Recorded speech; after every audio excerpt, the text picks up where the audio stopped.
quick review video on this water temperature gauge. I had to do it just before I install it. 7123 by Champ. Purchased from RockAuto. Really like that it comes with 3 adapters, so you can fit it in various holes. In my case, I'll be using this smallest adapter, and it fits.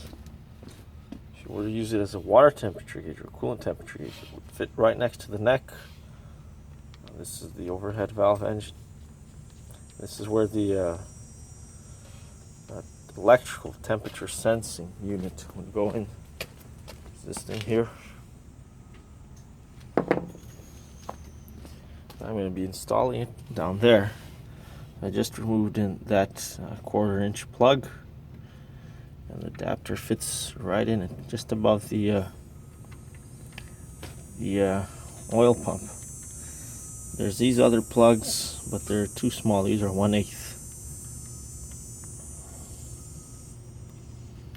So we'll do a next video once it's installed. Well, I'll just show you the grit gauge real quick.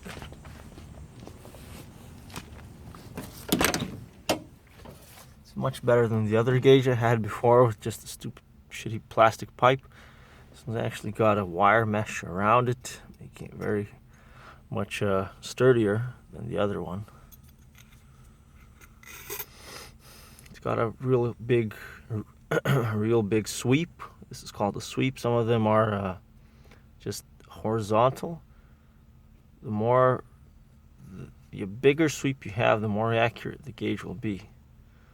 So I should be able to check the oil temperature with this. And well, I'll tell you guys how it works, how it goes. But I really like this. The original cars, like from this area, they would have had this, whereas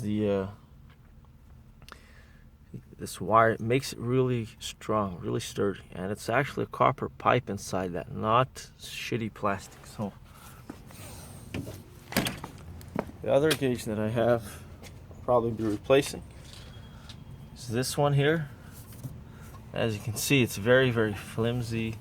There's no protection around it, and it tends to break over here at the joint. So see how that goes.